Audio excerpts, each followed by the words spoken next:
परिचय। विद्यार्थियों, तैयार हो जाइए। आज हम शंकु परिच्छेद के बारे में पढ़ेंगे। क्या आपने कभी पहिया देखा है? उसका आकार कैसा होता है? हाँ, वह वृत्ताकार होता है। आप में से कितने लोगों के पास अपने घर में डिश टीवी है और क्या आप जानते हैं कि उसका आकार कैसा होता है? हाँ, वो परवलयाकार होता है। अच्छा, क्या आप जानते हैं कि पृथ्वी का सूर्य के चारों ओर घूमने का मार्ग क्या होता है? हाँ, वह दीर्घवृत्तीय होता है। तो अंततः कौन मुझे बताएगा कि इस वस्तु का आकार कैसा है? वह अति परवलयाकार है।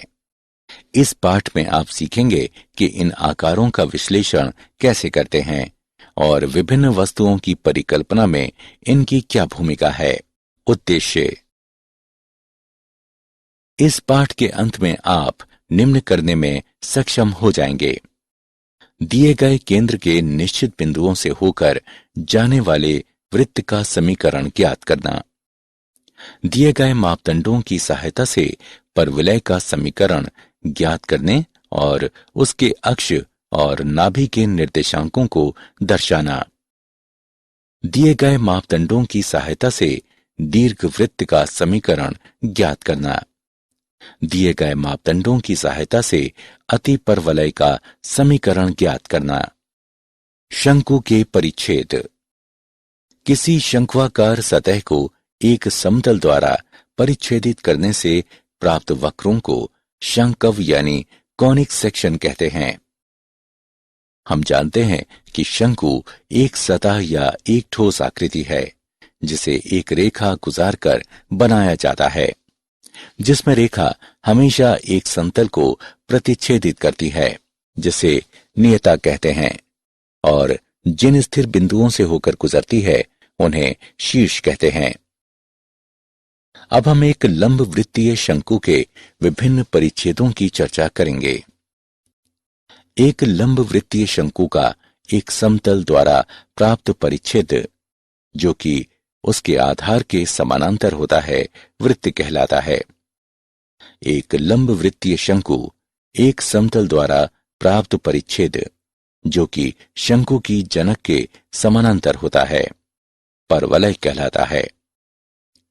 एक लंब वृत्तीय शंकु एक समतल द्वारा प्राप्त परिच्छेद, जो कि किसी भी जनक के समानांतर नहीं होता और न ही शंकु के अक्ष के लंबवत और न ही समानांतर होता है, दीर्घवृत्त कहलाता है। एक लंब वृत्तीय शंकु एक समतल द्वारा प्राप्त परिच्छेद, जो कि शंकु के अक्ष के समानांतर होता है, अति परवलय कहलाता है। वृत्त। एक वृत्त एक समतल में सभी बिंदुओं का समुच्चय या सेट होता है, जो समतल में एक निश्चित बिंदु से समान दूरी पर स्थित होता है। वृत्त पर एक बिंदु से वृत्त के केंद्र की दूरी को त्रिज्या कहते हैं। वृत्त के समीकरण को इस तरह भी लिखा जा सकता है, जहां C H के वृत्त का केंद्र बिंदु है, R वृत्त की त्रिज्या है, A X Y वृत्त पर एक बिंदु है। उदाहरण: केंद्र 3, 2 और त्रिज्या 7 से वृत्त का समीकरण ज्ञात कीजिए। हल: हमें वृत्त का केंद्र 3, 2 और त्रिज्या 7 दिया गया है।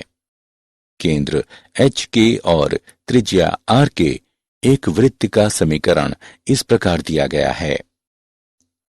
केंद्र और त्रिज्या का मान रखने के बाद हम पाते हैं कि x घटा 3 का वर्ग जमा y घटा 2 का वर्ग बराबर है 7 वर्ग के, जो कि गणना करके हल करने पर x वर्ग जमा y वर्ग घटा 6x घटा 4y बराबर 36 प्राप्त होगा। परवलय। एक समतल वक्र का निर्माण एक लंब वृत्तीय शंकु के प्रतिच्छेदन द्वारा एवं एक शंकु के भाग के समानांतर एक समतल द्वारा अथवा एक निश्चित सरल रेखा से समान दूरी पर स्थित बिंदु जो कि रेखा पर स्थित नहीं है, उसके द्वारा संकेंद्रक द्वारा होता है। निश्चित सरल रेखा को नियता कहते हैं। निश्चित बिंदु को नाभि कहते हैं। परवलय का अक्ष जिस बिंदु पर परवलय को काटता है उसे परवलय का शीर्ष कहते हैं। नियता के लंबवत और नाभि से होकर जाने वाली रेखा को परवलय का अक्ष कहते हैं।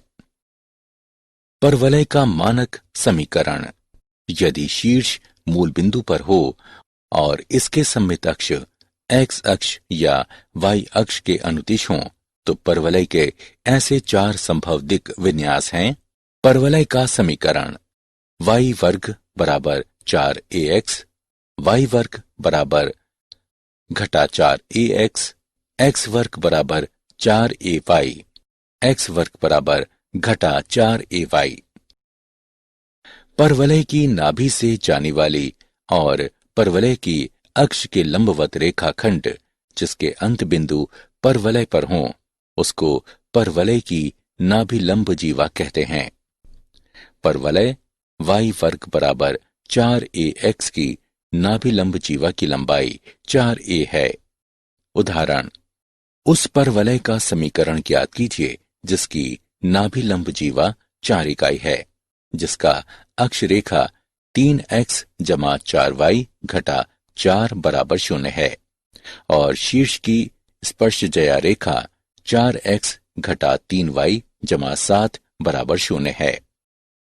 हल: माना कि P XY परवलय पर कोई बिंदु है। शीर्ष की स्पर्शजया के लंबवत PM और उसके अक्ष के लंबवत PN खींचें तथा PN वर्ग बराबर होगा नाभिलंब जीवा गुणे PM के। इसे समीकरण 1 से चिन्हित करें। अब PN बराबर अक्ष 3x जमा 4y घटा 4 बराबर 0 पर P XY से लंब की लंबाई है 3x जमा 4y घटा 4 बटे 9 जमा 16 का वर्गमूल बराबर 3x जमा 4y घटा 4 बटे 5। PM बराबर शीर्ष की स्पर्शजया A 4x घटा 3y जमा 7 बराबर 0 पर P XY से लंब की लंबाई 4x घटा 3y जमा 7 बटे 16 जमा 9 का वर्गमूल बराबर 4x घटा 3y जमा 7 बटे 5। नाभिलंब जीवा है 4। समीकरण 1 से 3x जमा 4y घटा 4 बटे 5 वर्ग बराबर 4 गुणा 4x घटा 3y जमा 7 बटे 5। 3x जमा 4y घटा 4 का वर्ग बराबर 20, 4x घटा 3y जमा 7। ये परवलय का अभीष्ट समीकरण है। दीर्घवृत्त: एक दीर्घवृत्त एक तल के उन बिंदुओं का समुच्चय है जिनका तल में दो स्थिर बिंदुओं से दूरी का योग अचर होता है। दो स्थिर बिंदुओं को दीर्घवृत्त की नाभियां कहते हैं। नाभियों को मिलाने वाले रेखाखंड के मध्य बिंदु को दीर्घवृत्त का केंद्र कहते हैं। दीर्घवृत्त की नाभियों से जाने वाला रेखाखंड दीर्घ अक्ष यानी मेजर एक्सिस कहलाता है, जिसकी लंबाई 2a होती है। केंद्र से जाने वाला और दीर्घ अक्ष के लंबवत रेखाखंड लघु अक्ष यानी माइनर एक्सिस कहलाता है, जिसकी लंबाई 2b होती है। दीर्घ अक्ष के अंत बिंदुओं को दीर्घवृत्त के शीर्ष कहते हैं। नाभियों की दूरी को 2c से निरूपित किया जाता है। दीर्घवृत्त की उत्केंद्रता दीर्घवृत्त के केंद्र से नाभि और केंद्र से शीर्ष की दूरियों का अनुपात है, अर्थात E बराबर C बटा A। दीर्घवृत्त का मानक समीकरण: यदि दीर्घवृत्त का केंद्र मूल बिंदु पर हो और नाभियां x अक्ष या y अक्ष पर स्थित हों, तो ऐसे दो दिक् विन्यास हैं। x वर्ग बटा ए वर्ग जमा वाई वर्ग बटे बी वर्ग बराबर 1। एक्स वर्ग बटे बी वर्ग जमा वाई वर्ग बटे ए वर्ग बराबर 1। दीर्घवृत्त के नाभिलंब जीवा की लंबाई एक्स वर्ग बटे ए वर्ग जमा वाई वर्ग बटे बी वर्ग बराबर 1 घटा 2b वर्ग बटे ए है। उदाहरण, यदि नाभिलंब जीवा की लंबाई नाभियों के बीच की दूरियों के बराबर हो तो दीर्घवृत्त की उत्केंद्रता ज्ञात कीजिए। हल, नाभियों के बीच की दूरी बराबर नाभिलंब जीवा की लंबाई का 2ae बराबर 2b वर्ग बटे ए अथवा ae बराबर ए वर्ग 1 घटा ई वर्ग बटे ए अथवा ई बराबर 1 घटा ई वर्ग अथवा ई वर्ग जमा ई घटा 1 बराबर 0। ई बराबर घटा 1 जमा घटा 1 जमा 4 का वर्गमूल बटे 2 बराबर घटा 1 जमा घटा 5 का वर्गमूल बटे 2। दीर्घवृत्त के लिए 0 जो छोटा है ई से, 1 जो बड़ा है ई से।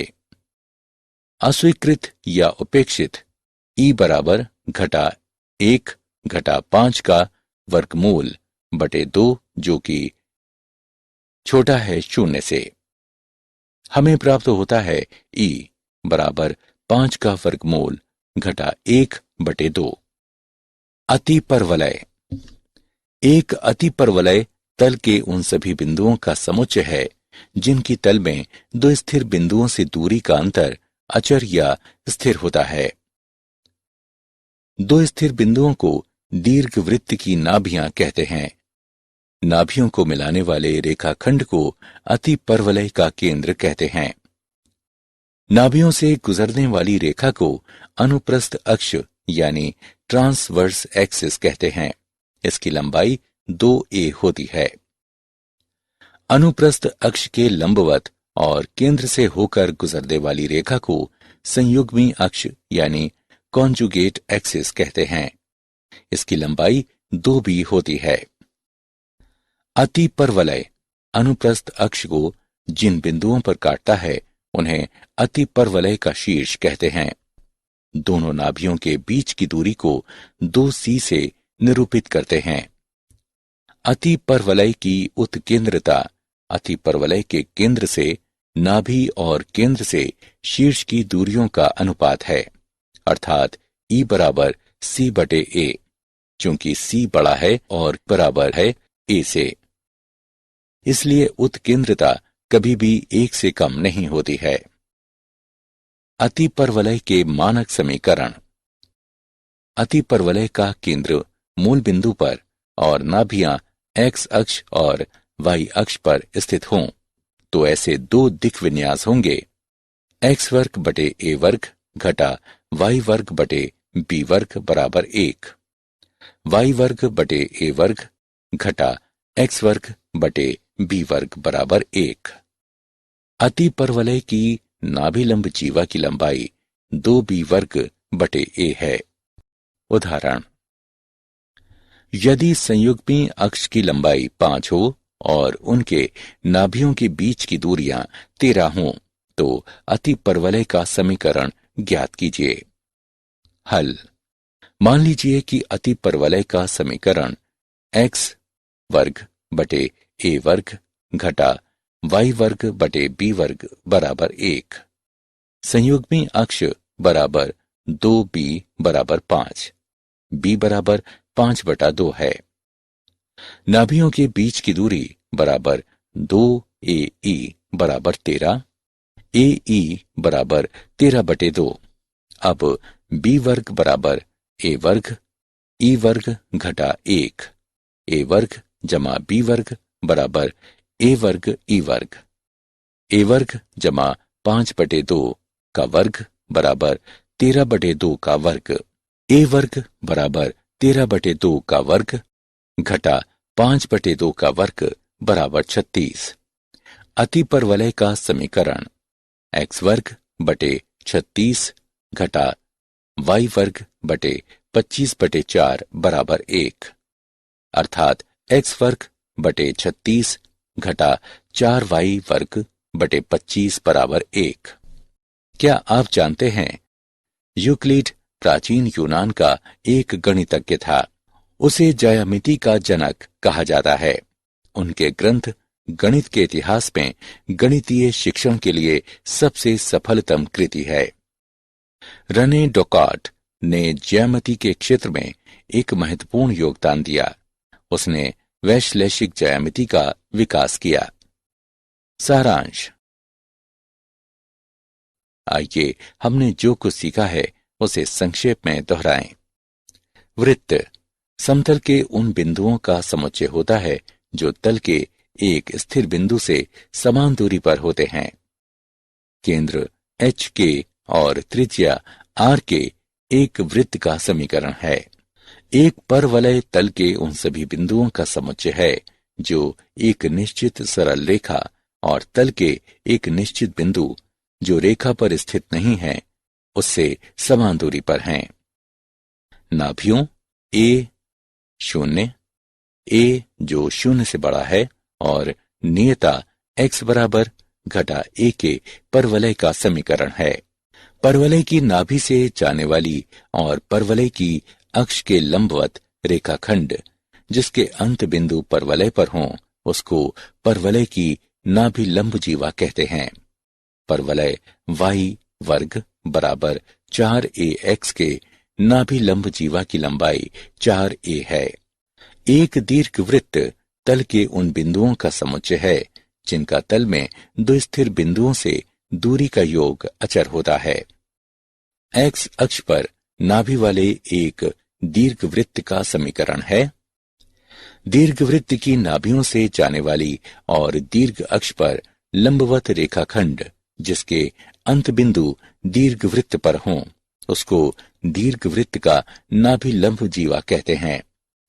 दीर्घवृत्त की नाभि लंब जीवा की लंबाई है। एक अतिपरवलय तल के उन सभी बिंदुओं का समुच्चय है जिनकी तल में दो स्थिर बिंदुओं से दूरी का अंतर अचर होता है। x अक्ष पर नाभि वाले अतिपरवलय का समीकरण है। अतिपरवलय की नाभियों से जाने वाली और अनुप्रस्थ पर लंबवत रेखाखंड जिसके अंत बिंदु अतिपरवलय पर हों उसको अतिपरवलय की नाभि लंब जीवा कहते हैं। अतिपरवलय के नाभि लंब जीवा की लंबाई है।